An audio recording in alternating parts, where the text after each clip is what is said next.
Hi hello. നമ്മുടെ 2D ജോമെട്രിയുടെ 7ാമത്തെ part വീഡിയോയിലേക്ക് സ്വാഗതം. ജോമെട്രി പഠിച്ച് മടുത്തോ? ഏ പലപ്പോഴും പല ആളുകളും സ്കിപ്പ് ചെയ്യുന്ന ടോപ്പിക്കാണ് ജോമെട്രി. ഇത്രയും പഠിക്കാനുണ്ടല്ലോ, അതുകൊണ്ട് വേണ്ട, പഠിക്കുന്നില്ല. 1-2 മാർക്ക് പോവുകയാണെങ്കിൽ പോട്ടെ, ഇത് ഒഴിവാക്കി ബാക്കിയുള്ളത് പഠിക്കാം. പക്ഷേ നല്ല റാങ്ക് കിട്ടണം, എനിക്ക് പരാജയം പറ്റത്തില്ല, എനിക്ക് ഇത്തവണ നേടിയെടുക്കണം എന്ന് വാശിയുള്ള ഒരാൾക്ക് റിസ്ക് എടുക്കാൻ പറ്റില്ല. അതായത് എനിക്ക് ഈ ജോലി ഇല്ലാതെ പറ്റില്ല, എൻ്റെ ജീവിതം രക്ഷപ്പെടാൻ, എനിക്ക് ഈ സമൂഹത്തിൽ ഒരു വിലയുണ്ടാവാൻ, എനിക്ക് എൻ്റെ കാര്യങ്ങൾ എൻ്റെ ഇഷ്ടം പോലെ ചെയ്യാൻ, എനിക്ക് ഫ്രീ ആയിട്ട് നടക്കാൻ എനിക്കൊരു ജോലി വേണം. എനിക്ക് വേണ്ടപ്പെട്ട എത്ര ആളുകളുണ്ടെന്ന് പറഞ്ഞിട്ടും കാര്യമില്ല, എനിക്ക് സ്വന്തമായിട്ടൊരു വരുമാനമില്ലെങ്കിൽ ഞാൻ ഒന്നുമല്ല എന്ന് തിരിച്ചറിയുന്ന ഒരാൾ ജീവിതത്തിൽ റിസ്ക് എടുക്കില്ല. ഒരു എക്സാമിന് പോകുമ്പം പലതും പഠിക്കാതെ പോകില്ല. ഇനി ചിലപ്പം അതിൽ നിന്ന് ചോദ്യങ്ങൾ വരാതിരിക്കാം, ചോദ്യങ്ങളുടെ എണ്ണം കുറവായിരിക്കാം, പക്ഷേ എനിക്ക് റിസ്ക് എടുക്കാൻ പറ്റില്ല. ഞാൻ കുറേ നാൾ കാത്തിരുന്ന് പ്രതീക്ഷയോടെ എഴുതുന്ന ഒരു എക്സാമാണ്. ഈ എക്സാം എനിക്ക് കിട്ടിയേ പറ്റൂ എന്ന് വാശിയുള്ളവൻ വാശിയോടെ പഠിക്കും. നിങ്ങൾ ഇത് പഠിക്കാതെ വിട്ട് ഞാൻ വേണ്ട, ജോമെട്രി വേണ്ട, പറ്റില്ല, ഇത്രയും പഠിക്കാനുണ്ട്, കുറേ ഉണ്ട്, അതുകൊണ്ട് പഠിക്കുന്നില്ല എന്ന് പറഞ്ഞ് നമ്മൾ വിടും.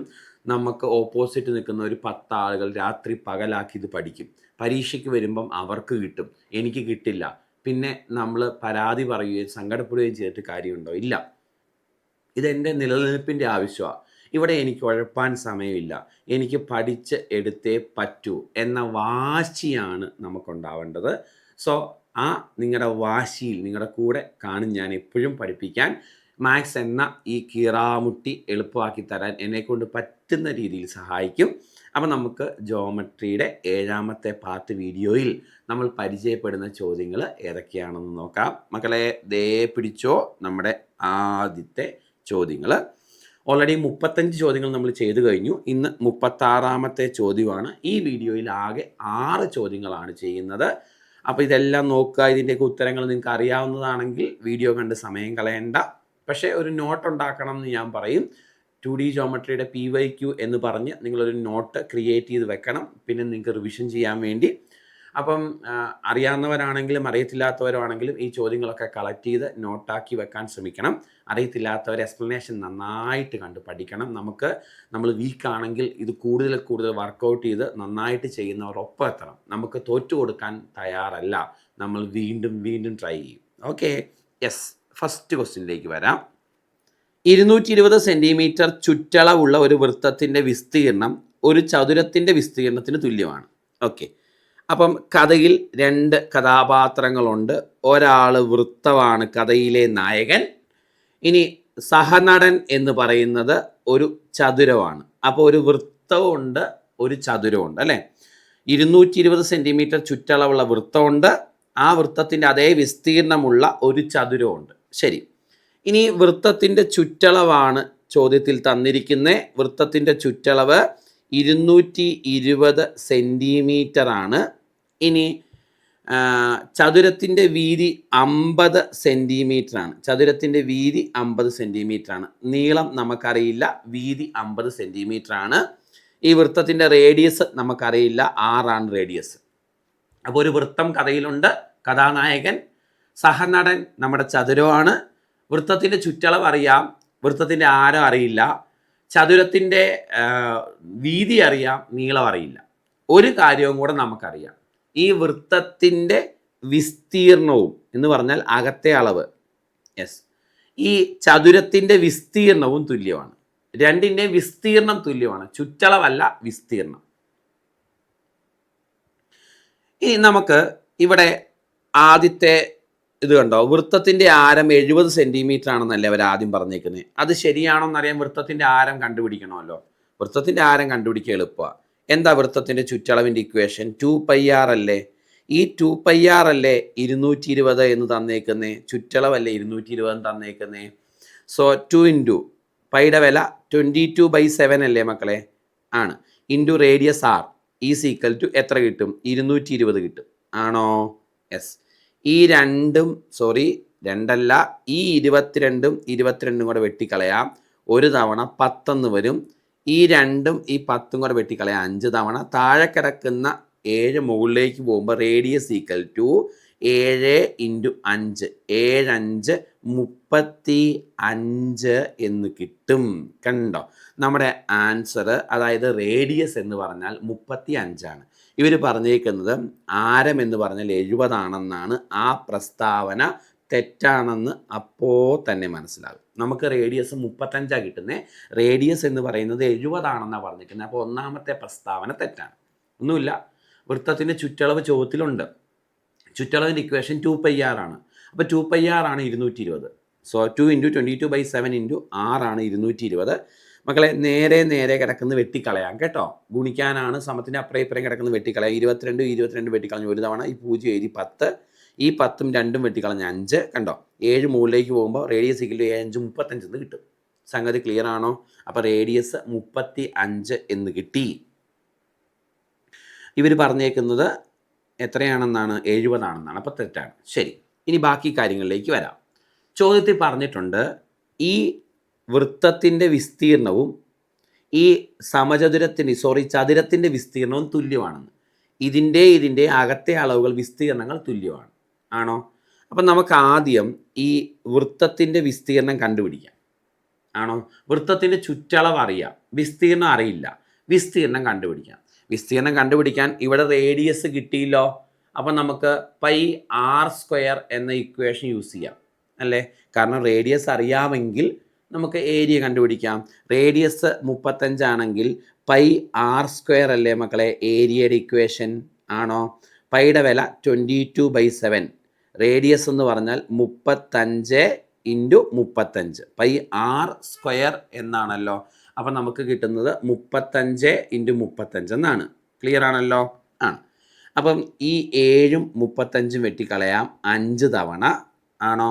എല്ലാം കൂടെ ഗുണിക്കുമ്പം 22 × 5 × 35 എന്ന് വരും. എത്ര കിട്ടും നമുക്ക്? 3850 എന്ന് കിട്ടും വിസ്തീർണം അല്ലേ? ഏതൊക്കെയാ? 22 × 5 × 35 3850 എന്ന് കിട്ടും ഈ വൃത്തത്തിൻ്റെ വിസ്തീർണം അല്ലേ? ഇതേ വിസ്തീർണമാണ് ഈ ചതുരത്തിന് എന്നല്ലേ പറഞ്ഞേക്കുന്നത്. അപ്പം ചതുരത്തിൻ്റെ വിസ്തീർണം കിട്ടി 3850. ആണോ? നമുക്കറിയാം ചതുരത്തിൻ്റെ വിസ്തീർണത്തിൻ്റെ ഇക്വേഷൻ നീളം ഗുണം വീതിയല്ലേ? അതല്ലേ 3850. അപ്പോൾ അതിൽ നിന്ന് വീതി നമുക്കറിയാം, നീളം കണ്ടുപിടിക്കാം. L = വീതി 50 ആണ്. S = 3850 എന്ന് കിട്ടും. അപ്പോൾ L = 3850 ÷ 50 എന്ന് കിട്ടും മക്കളെ. എത്ര കിട്ടും? ഇതും വെട്ടിപ്പോവും. 77 എന്ന് കിട്ടും. ആണോ? 77 സെൻറ്റിമീറ്റർ എന്ന് കിട്ടും. രണ്ടാമത്തെ പ്രസ്താവന പറഞ്ഞേക്കുന്നത് ചതുരത്തിൻ്റെ നീളം 77 സെൻറ്റിമീറ്റർ ആണെന്നുള്ളതാണ്. അത് ശരിയാണ്. അപ്പം ഒന്നാമത്തേത് തെറ്റും രണ്ടാമത്തേത് ശരിയുമാണ് എന്നാണ് നമുക്ക് ഈ ചോദ്യത്തിൻ്റെ ഉത്തരവായിട്ട് കിട്ടുന്നത്. കണ്ടോ ചെയ്തത്? ക്ലിയർ ആണോ എന്ന് പറഞ്ഞേ. ഒന്നുകൂടെ ഞാൻ പറയട്ടെ. യെസ്, ഒന്നുകൂടെ പറയാം. ഇവിടെ ശ്രദ്ധിക്കാവോ മക്കളെ? കുറച്ച് വലിയ ചോദ്യമാണ്, പക്ഷേ വലിയ കാര്യമുള്ള ചോദ്യമൊന്നും അല്ല. ഓക്കെ, അതായത് കഥയിൽ 2 കഥാപാത്രങ്ങൾ, ഒരു വൃത്തവും മെയിൻ നടൻ, സഹനടൻ, ചതുരവും. വൃത്തത്തിൻ്റെ ചുറ്റളവ് അറിയാം. ഓക്കെ, ചതുരത്തിൻ്റെ വീതി അറിയാം, നീളം അറിയില്ല. വൃത്തത്തിൻ്റെ റേഡിയസും അറിയില്ല. ആദ്യം നമ്മൾ ചെയ്തത് വൃത്തത്തിൻ്റെ റേഡിയസ് കണ്ടുപിടിക്കുക എന്ന ടാസ്ക്കാണ്. ആണോ? ചുറ്റളവിൻ്റെ ഇക്വേഷൻ 2πr ആണ്. ചുറ്റളവാണ് 260. ഇത് സോൾവ് ചെയ്യുമ്പം r = 35 എന്ന് കിട്ടി. അതായത് വൃത്തത്തിൻ്റെ റേഡിയസ് 35 ആണ്. ആണല്ലോ? അപ്പോൾ ഇവിടെ റേഡിയസ് 70 ആണെന്നാണ് പറഞ്ഞിരിക്കുന്നത്. ആ പ്രസ്താവന തെറ്റാണ്. ആ പരിപാടി കഴിഞ്ഞു. ഇനി വൃത്തത്തിൻ്റെ അതേ വിസ്തീർണമാണ് ചതുരത്തിന് പറഞ്ഞിട്ടുണ്ട്. അപ്പോൾ വൃത്തത്തിൻ്റെ വിസ്തീർണം കാണാം. വിസ്തീർണം കാണാൻ ഇക്വേഷൻ πr² ആണ്. പൈയുടെ വില അറിയാം. r² എന്ന് പറഞ്ഞാൽ 35 × 35 ആണ്. റേഡിയസ് 35 എന്ന് ഓൾറെഡി കണ്ടുപിടിച്ചതാണ്. ഇത് സോൾവ് ചെയ്യുമ്പോൾ 3850 സെൻറ്റിമീറ്റർ² ആണ് ഈ വൃത്തത്തിൻ്റെ വിസ്തീർണം എന്ന് കിട്ടും. ഇതേ വിസ്തീർണമാണ് ചതുരത്തിന് പറഞ്ഞിട്ടുണ്ട്. അപ്പോൾ ചതുരത്തിൻ്റെ വിസ്തീർണമാണ് 3850. അപ്പോൾ L × B ആണ് 3850. സോ L × B എന്ന് പറഞ്ഞാൽ 50 ആണ്. ഇതാണ് 3850. അതിൽ നിന്ന് L ഈസിക്കൽ 3850/50 എന്ന് കിട്ടും. 77 സെൻറ്റിമീറ്റർ ആണ് ലെങ്ത് എന്ന് കിട്ടും. ലെങ്ത് 77 സെൻറ്റിമീറ്റർ ആണെന്നാണ് അവർ പറഞ്ഞിരിക്കുന്നത്. അപ്പോൾ ആ പ്രസ്താവന ശരിയാണ്. ഓക്കെ, അപ്പോൾ 1 തെറ്റും 2 ശരിയുമാണ്. സോ ആൻസർ ഓപ്ഷൻ ബി ആണ്. ഓക്കെ ആണോ മക്കളെ ചെയ്തത്? മുന്നോട്ട് പോവാം. Next question. ഒരു മട്ടത്രികോണത്തിൻ്റെ കർണം 1.5 മീറ്റർ. അപ്പം നമ്മൾ ആദ്യം വരയ്ക്കേണ്ട ആൾ മട്ടത്രികോണമാണ്. ഒരു വശം 90 ഡിഗ്രി ആയിട്ടുള്ള ത്രികോണങ്ങളാണ് മട്ടത്രികോണം. ശരി, ഒരു മട്ടത്രികോണത്തിൻ്റെ കർണം 1.5 മീറ്റർ ആണെന്നും മറ്റൊരു വശം 1/2 മീറ്റർ ആണെന്നും പറഞ്ഞിട്ടുണ്ട്. സോ ഇത് 0.5 മീറ്റർ അല്ലേ? ആയാൽ അതിൻ്റെ ചുറ്റളവ് കാണണം. അപ്പോൾ ഈ താഴത്തെ ബേസ് നമുക്കറിയില്ല, പാദം അറിയില്ല. ലംബവും കർണവും അറിയാം, പാദം അറിയില്ല. എങ്ങനെയാണ് ബേസ് കണ്ടുപിടിക്കുന്നത്? പാദം കാണാനുള്ള ഇക്വേഷൻ റൂട്ട് ഓഫ് ബേസ്. പാദം കാണാനുള്ള ഇക്വേഷൻ റൂട്ട് ഓഫ് എന്താണ്? കർണം സ്ക്വയർ, അതായത് altitude square hypotenuse square minus altitude square ആണ്. അതായത് നമ്മുടെ മലയാളത്തിൽ പറഞ്ഞാൽ പാദം ഈക്വൽ ടു റൂട്ട് ഓഫ് കർണം സ്ക്വയർ മൈനസ് ലംബം സ്ക്വയർ. ഓക്കെ, ഇംഗ്ലീഷിൽ പറഞ്ഞാൽ base equal to root of hypotenuse square minus altitude square. ശരി, അപ്പോൾ നമ്മൾ സബ്സ്റ്റിറ്റ്യൂട്ട് ചെയ്യുമ്പോൾ റൂട്ട് ഓഫ് ഹൈപ്പോട്ടന്യൂസിൻ്റെ സ്ക്വയർ 1.5ൻ്റെ സ്ക്വയർ മൈനസ് 0.5ൻ്റെ സ്ക്വയർ. ശരിയല്ലേ? ഓക്കെ, റൂട്ട് ഓഫ് മക്കളെ ഇത് A square minus B square എന്ന സംഭവം അല്ലേ? അതിൻ്റെ എക്സ്പാൻഷൻ a+b ഇൻറ്റു a-b എന്നല്ലേ? അപ്പം a+b എന്ന് പറഞ്ഞാൽ 1.5 + 5 അത് 2 ആണ്, ഇൻറ്റു 1.5 - 5 അത് 1 ആണ്. അപ്പം നമുക്ക് √2 എന്നാണ് കിട്ടുന്നത്. √2 എന്ന് പറഞ്ഞാൽ അതിൻ്റെ വില കാണാതെ പഠിക്കണം. 1.414 ആണ് √2ൻ്റെ വില. കണ്ടോ? ചെയ്തൊന്നുകൂടെ പറയട്ടെ. ഈ ചോദ്യത്തിൽ തന്നിരിക്കുന്നത് കർണം തന്നിട്ടുണ്ട്, ലംബം തന്നിട്ടുണ്ട്, പാദം കണ്ടുപിടിക്കണം. ആണോ? പാദം ബേസ് കാണാനുള്ള ഇക്വേഷൻ റൂട്ട് ഓഫ് കർണം സ്ക്വയർ മൈനസ് ലംബം സ്ക്വയർ ആണ്. Root of hypotenuse square minus altitude square ആണ്. അപ്പോൾ ഹൈപ്പോട്ടന്യൂസ് എന്ന് പറഞ്ഞാൽ 1.5, ഓൾട്ടിറ്റ്യൂഡ് എന്ന് പറഞ്ഞാൽ 0.5 ആണ്. 0.5. ഓക്കെ, ഇത് സോൾവ് ചെയ്യണം. ഇത് നമുക്ക് വില കണ്ടുപിടിച്ച് സോൾവ് ചെയ്യാം. ഞാനിവിടെ ചെയ്തത് നമുക്കറിയാവുന്നൊരു ഇക്വേഷൻ ഉണ്ട്. a² - b² എന്ന് പറഞ്ഞാൽ അതിൻ്റെ എക്സ്പാൻഷൻ a+b ഇൻറ്റു a-b ആണ്. അപ്പോൾ ഇത് a² - b² ഫോർമാറ്റിലല്ലേ കിടക്കുന്നത്. അപ്പോൾ ഇതിൻ്റെ ഉത്തരം വേഗത്തിൽ കണ്ടുപിടിക്കാൻ a+b ചെയ്യുക, 1.5 ഇൻറ്റു 0.5 2, a-b ചെയ്യുക 1. കണ്ടോ? അപ്പോൾ റൂട്ട് ഓഫ് 2 ഇൻറ്റു 1 √2 എന്ന് കിട്ടും. √2 എന്ന് പറഞ്ഞാൽ 1.414 എന്ന് കിട്ടും. ഓക്കെ, ഇനി ചോദിച്ചേക്കുന്നത്, അപ്പോൾ ഈ വശത്തിന് നീളം കിട്ടി 1.414. ചുറ്റുവളം നീളം ചുറ്റളവല്ലേ ചോദിച്ചിരിക്കുന്നത്. ചുറ്റളവ് കാണാൻ 1.5ഉം 0.5ഉം 1.414 കൂടെ കൂട്ടണം. ആൻസർ 3.414 സംതിങ് കിട്ടും. അത് വരുന്ന ഓപ്ഷൻ സി ആണ്. മുന്നോട്ട് പോകാം. Yes, next question. ഒരു സമചതുരത്തിൻ്റെ, നമ്മുടെ സമചതുരത്തെക്കുറിച്ചാണ്, സ്ക്വയറിനെ കുറിച്ചാണ് പറഞ്ഞേക്കുന്നത്. വിസ്തീർണം തന്നിട്ടുണ്ട് 64. അതിൻ്റെ ഒരു വശം എ എത്രയാണ് ചോദ്യം. a² വിലയാണ് 64. അപ്പോൾ a = √64, അതായത് 8 ആണ്. സിമ്പിൾ ചോദ്യം, ഓപ്ഷൻ എ ആണ് കറക്റ്റ്. മുന്നോട്ട് വരാം. അടുത്ത ചോദ്യം. ഒരു ചതുരത്തിൻ്റെ നീളവും വീതിയും 20% വർദ്ധിപ്പിച്ചാൽ അതിൻ്റെ പരപ്പളവ് എത്ര ശതമാനം വർദ്ധിക്കും? മക്കളെ, ഒരു ചതുരത്തിൻ്റെ കാര്യമാണ് പറഞ്ഞേക്കുന്നത്. നമ്മൾ ഈ മോഡൽ ചോദ്യങ്ങൾ ചെയ്തിട്ടുണ്ട് ത്രികോണത്തിൻ്റെ കേസിലൊക്കെ. അതായത് ഒരു ചതുരത്തിൻ്റെ നീളവും വീതിയും, ഇത് ലെങ്ത്, ഇത് ബ്രെഡ്ത്ത്, ഇത് 20% വീതം വർദ്ധിപ്പിച്ചു. നീളം 20% വർദ്ധിപ്പിച്ചു, വീതി 20% വർദ്ധിപ്പിച്ചു എങ്കിൽ വിസ്തീർണത്തിൽ എത്ര ശതമാനം വർധനവുണ്ടാകുന്ന ചോദ്യം. ഇത്തരം ചോദ്യങ്ങൾക്ക് യൂസ് ചെയ്യാൻ പറ്റുന്നതാണെന്ന് പറഞ്ഞൊരു ഇക്വേഷൻ ഞാൻ പഠിപ്പിച്ചായിരുന്നു. x + y + xy/100. കൂടുന്നതിന് പ്ലസ് സൈൻ കൊടുക്കണം, കുറയുന്നതിന് മൈനസ് സൈൻ കൊടുക്കണം എന്ന് ഞാൻ പറഞ്ഞായിരുന്നു. ഇവിടെ നീളവും വീതി 20 വെച്ച് കൂടുക. അപ്പം എക്സിനും വൈക്കും 20 എന്നുള്ള വില കൊടുക്കുക. x + 20, y + 20, x × y 20 × 20 400 / 100. Clear ആണോ? യെസ്. അപ്പോൾ ഇത് 40 പ്ലസ് 4 എന്ന് വരും. ആൻസർ 44% എന്ന് കിട്ടും. ഓപ്ഷൻ ബി ആണ് കറക്റ്റ്. ഓപ്ഷൻ ബി ആണ് കറക്റ്റ്. ചെയ്തത് വ്യക്തമാണോ?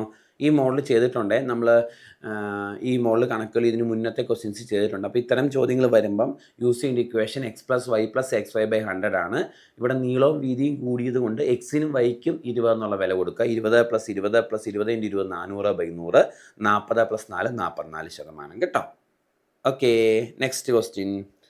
ഒരു സമചതുരത്തിൻ്റെ ചുറ്റളവ് 32 സെൻറ്റിമീറ്റർ ആണ്. ഈ സമചതുരത്തിൻ്റെ വശങ്ങളുടെ അതേ നീളമുള്ള വശങ്ങളോട് കൂടിയ ഒരു സമഷഡ്ഭുജത്തിൻ്റെ പരപ്പളവ് എന്ത്? ശരി, അപ്പോൾ ആദ്യം പറഞ്ഞേക്കുന്നത് ഒരു സമചതുരത്തിൻ്റെ കാര്യമാണ്. നമുക്കൊരു സമചതുരം വരയ്ക്കാം. ഓക്കെ, സമചതുരം വരച്ചു. ഇനി സമചതുരത്തിൻ്റെ അതേ വശങ്ങളോട് കൂടി, അപ്പോൾ വശങ്ങളുടെ നീളം സെയിം ആണെന്നാണ് ഉദ്ദേശിക്കുന്നത്. ഈ സമചതുരത്തിൻ്റെ അതേ വശങ്ങളോട് കൂടിയ ഒരു സമഷഡ്ഭുജം. ഓക്കെ, അതിൻ്റെ പരപ്പളവ് എന്ത് എന്നാണ് ചോദ്യം. നമുക്കറിയാം മക്കളെ, നമ്മുടെ സമചതുരത്തിൻ്റെ ചുറ്റളവല്ലേ 32. അപ്പോൾ ഒരു വശത്തിൻ്റെ നീളം 8 സെൻറ്റിമീറ്റർ അല്ലേ? ചുറ്റുമുള്ള നീളമാണ് ചുറ്റളവ്. ചുറ്റളവാണ് 32 സെൻറ്റിമീറ്റർ. അപ്പോൾ ഒരു വശത്തിൻ്റെ നീളം 8 സെൻറ്റിമീറ്റർ. ചുറ്റുമുള്ള നീളമാണ് ചുറ്റളവ്, അതാണ് 32 സെൻറ്റിമീറ്റർ. അപ്പോൾ ഒരു വശത്തിൻ്റെ നീളം 8 സെൻറ്റിമീറ്റർ ആണ്. ആണല്ലോ? ആണ്. ഒരു വശത്തിൻ്റെ നീളം 8 സെൻറ്റിമീറ്റർ ആണേ. ശരി, ഇനി ഇതേ വശങ്ങളോട് കൂടിയ ഷഡ്ഭുജം എന്നല്ലേ? അപ്പോൾ അതിൻ്റെ ഒരു വശത്തിൻ്റെ നീളം എത്രയാണ്? 8 സെൻറ്റിമീറ്റർ തന്നെയാണ്. ശരിയല്ലേ? ചുറ്റുമുള്ള നീളമാണ് ചുറ്റളവ്, അതാണ് 32. അപ്പോൾ സമചതുരത്തിൻ്റെ ഒരു വശം 8 സെൻറ്റിമീറ്റർ ആണ്. ഓക്കെ, അതേ വശങ്ങളുള്ള സമഷഡ്ഭുജമാണ്. അപ്പോൾ സമഷഡ്ഭുജത്തിൻ്റെ ഒരു വശത്തിൻ്റെ നീളം എത്രയാണ്? 8 സെൻറ്റിമീറ്റർ. അതിൻ്റെ വിസ്തീർണം കാണണം മക്കളെ. ഈ സമഷഡ്ഭുജത്തിൻ്റെ വിസ്തീർണം കാണാൻ നിങ്ങൾ ഇങ്ങനെ ഒന്ന് ഓർത്ത് വെച്ചാൽ മതിയേ. അതായത് നമുക്കറിയാം 6 സമഭുജ ത്രികോണങ്ങൾ കൂടുന്നതാണ്. ഇതൊരു സമഭുജ ത്രികോണമാണ്, ഇക്വിലാറ്ററൽ ട്രയാങ്കിൾ. 6 സമഭുജ ത്രികോണങ്ങൾ കൂടുന്നതാണ് ഒരു സമഷഡ്ഭുജം. ഒരു സമഭുജ ത്രികോണത്തിൻ്റെ ഏരിയ എന്ന് പറഞ്ഞാൽ പഠിച്ചു വെച്ചോണേ, √3a²/4 ആണ്. ഒരു സമഭുജ ത്രികോണത്തിൻ്റെ ഏരിയ √3a²/4 ആണ്. ഇത് മസ്റ്റായിട്ട് നമ്മൾ പഠിക്കേണ്ടതാണ്. ഒരു ഇക്വിലാറ്ററൽ ട്രയാങ്കിൾ, സമഭുജ ത്രികോണം, എല്ലാ വശങ്ങളും എല്ലാ കോണുകളും തുല്യമായ ത്രികോണങ്ങളാണ് സമഭുജ ത്രികോണങ്ങൾ, ഇക്വിലാറ്ററൽ ട്രയാങ്കിൾ. അതിൻ്റെ വിസ്തീർണത്തിൻ്റെ ഇക്വേഷൻ √3a²/4 ആണ്. ഇത്തരത്തിൽ 6 എണ്ണം ചേരുന്നതാണ് ഒരു സമഷഡ്ഭുജം. അപ്പോൾ ഈ സമഷഡ്ഭുജത്തിൻ്റെ ഏരിയ കാണാൻ 6 × ഒരു സമഭുജ ത്രികോണത്തിൻ്റെ ഏരിയ √3a²/4 കണ്ടോ? അപ്പോൾ നമ്മൾ വെട്ടിച്ചെറുതാക്കുമ്പം ഇത് 2 തവണ, ഇത് 3 തവണ. അപ്പോൾ എങ്ങനെ കിട്ടും ഇക്വേഷൻ? 3√3a²/2 എന്ന് കിട്ടും. അപ്പോൾ കാണാതെ പഠിക്കേണ്ട, ചോദിച്ചാൽ ഇങ്ങനെയൊന്നും ഉണ്ടാക്കിയെടുത്താൽ മതി. ഇനി ഇതിലേക്ക് സബ്സ്റ്റിറ്റ്യൂട്ട് ചെയ്താൽ സമഷഡ്ഭുജത്തിൻ്റെ ഏരിയ കിട്ടും. ഓക്കെ, സോ 3√3 × a² എന്ന് പറഞ്ഞാൽ 8 × 8/2 നമ്മുടെ ഉത്തരം ആണോ മക്കളെ? ഇതും വെട്ടിപ്പോയി 4 അല്ലേ? 4 × 3 12 × 8 96√3 എന്നാണ് നമുക്ക് ഉത്തരവായിട്ട് കിട്ടുന്നത്. 96√3, 96√3. ചെയ്തത് ഓർക്കെയാണോ? അപ്പോൾ ഒന്ന് ശ്രദ്ധിക്കണേ, സമഷഡ്ഭുജത്തിൻ്റെ വിസ്തീർണം എന്ന് പറഞ്ഞാൽ 6 സമഭുജ ത്രികോണത്തിൻ്റെ വിസ്തീർണത്തിന് തുല്യ. ഒരു സമഭുജ ത്രികോണത്തിൻ്റെ വിസ്തീർണം √3a²/4. അങ്ങനെ 6 എണ്ണത്തിൻ്റെ എന്ന് പറഞ്ഞാൽ 6 × √3a²/4. അപ്പോൾ നമുക്ക് ഇക്വേഷൻ കിട്ടുന്നത് ഇങ്ങനെയാണ്, 3√3a²/2 എന്നാണ്. ഇത് അങ്ങനെ അങ്ങ് ചോദിക്കാനുള്ള ചോദ്യമല്ല, അതുകൊണ്ട് നിങ്ങൾ വെറുതെ കാണാതെ പഠിക്കണ്ട എന്നാണ് ഞാൻ ഉദ്ദേശിച്ചത്. അതിലേക്ക് ഒരു വശം 8 അല്ലേ, സബ്സ്റ്റിറ്റ്യൂട്ട് ചെയ്ത് കഴിയുമ്പം 96√3 എന്ന് കിട്ടും. ഓക്കെ ആണല്ലോ അല്ലേ? അടുത്ത ക്വസ്റ്റ്യൻ മക്കളെ, 45 സെൻറ്റിമീറ്റർ വശമുള്ള സമചതുരാകൃതിയായ ഒരു ലോഹത്തകിലിൽ നിന്നും, ഓക്കെ, അപ്പം സമചതുരാകൃതിയായ ഒരു ലോഹത്തകിലുണ്ട്. 45 സെൻറ്റിമീറ്ററാണ് അതിൻ്റെ വശം. 45 സെൻറ്റിമീറ്റർ വശമുള്ള സമചതുരാകൃതിയായ ഒരു ലോഹത്തകിലിൽ നിന്നും 9 സെൻറ്റിമീറ്റർ വശമുള്ള 9 സെൻറ്റിമീറ്റർ വശമുള്ള എത്ര ചെറിയ സമചതുര തകിടുകൾ ഉണ്ടാക്കാം അല്ലെങ്കിൽ മുറിച്ചെടുക്കാം? വലിയൊരു തകിടിൽ നിന്നും അല്ലേ 45 സെൻറ്റിമീറ്റർ വശമുള്ള വലിയൊരു തകിടിൽ നിന്നും 9 സെൻറ്റിമീറ്റർ വശമുള്ള എത്ര ചെറിയ തകിടുകൾ മുറിച്ചെടുക്കാമെന്ന്. ഇത്തരം ചോദ്യങ്ങൾ വരുമ്പോൾ നിങ്ങൾ നോക്കേണ്ടത് നീളമുണ്ട് വീതിയുണ്ട്. ആണോ? നീളത്തിൽ എത്ര എണ്ണം മുറിച്ചെടുക്കാൻ പറ്റും നോക്കണം, വീതിയിൽ എത്ര എണ്ണം മുറിച്ചെടുക്കാൻ നോക്കണം. രണ്ടും കൂടെ ഗുണിക്കുന്നതായിരിക്കും ഉത്തരം. മക്കളെ ഇങ്ങനെ നോക്കിക്കേ, 45 സെൻറ്റിമീറ്റർ അല്ലേ നീളം, ഇതിൽ നിന്ന് 9 സെൻറ്റിമീറ്റർ വശമുള്ള 5 എണ്ണം മുറിച്ചെടുക്കാൻ പറ്റും. അപ്പം നീളത്തിൽ മുറിച്ചെടുക്കാൻ പറ്റുന്നവയുടെ എണ്ണം 5 എണ്ണമാണ്. ഇനി വീതി മാത്രം നോക്കുക. വീതി 45 സെൻറ്റിമീറ്റർ അല്ലേ, 45 സെൻറ്റിമീറ്റർ വീതിയുള്ളിടത്തു നിന്ന് 9 സെൻറ്റിമീറ്റർ വീതിയുള്ള 5 എണ്ണം മുറിച്ചെടുക്കാം. അപ്പോൾ വീതിയിൽ മുറിച്ചെടുക്കാൻ കഴിയുന്നു 5 എണ്ണം. അപ്പം നീളത്തിൽ 5 എണ്ണം, വീതിയിൽ 5 എണ്ണം. അപ്പോൾ ആകെ എത്ര എണ്ണം പറ്റുമെന്ന് ചോദിച്ചാൽ 5 × 5 25 എണ്ണം മുറിച്ചെടുക്കാൻ പറ്റും. ആൻസർ ഓപ്ഷൻ ഡി എന്നാണ് കിട്ടുന്നത്, 25. ക്ലിയർ ആണോ? നീളത്തിൽ എത്ര പറ്റും നോക്കുക, വീതിയിൽ എത്ര പറ്റും നോക്കുക. സോ രണ്ടും കൂടെ ഗുണിക്കുന്നതാണ് ഉത്തരം. സോ 25 എണ്ണം മുറിച്ചെടുക്കാൻ പറ്റും. ഓക്കെ ആണോ? ഓക്കെ, ഇത് നമ്മുടെ രണ്ട് രീതിയിൽ ചെയ്യാം. ഞാൻ പറഞ്ഞത് ഇതാണെങ്കിൽ ഇപ്പോൾ ഇവിടെ നിങ്ങൾ ആ സമചതുരത്തിന്, വലിയ സമചതുരത്തിൻ്റെ ഏരിയ ബൈ ചെറിയ സമചതുരത്തിൻ്റെ ഏരിയ ചെയ്താൽ 25 കിട്ടും.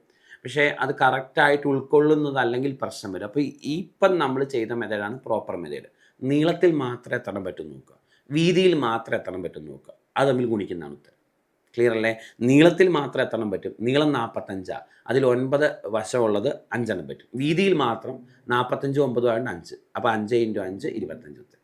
കേട്ടോ? അങ്ങനെയാണ് ചെയ്തെടുക്കേണ്ടത്. യെസ്, അപ്പം നമ്മുടെ ഇന്നത്തെ പാർട്ട് വീഡിയോ കംപ്ലീറ്റ് ആയി, മനസ്സിലായി, ഓക്കെ ആയി എന്ന് വിചാരിക്കുന്നു. നിങ്ങളുടെ വിലയേറിയ അഭിപ്രായങ്ങൾ കമൻറ്റായി ലൈക്കായി രേഖപ്പെടുത്താൻ മറക്കണ്ട മക്കളെ. Thank you.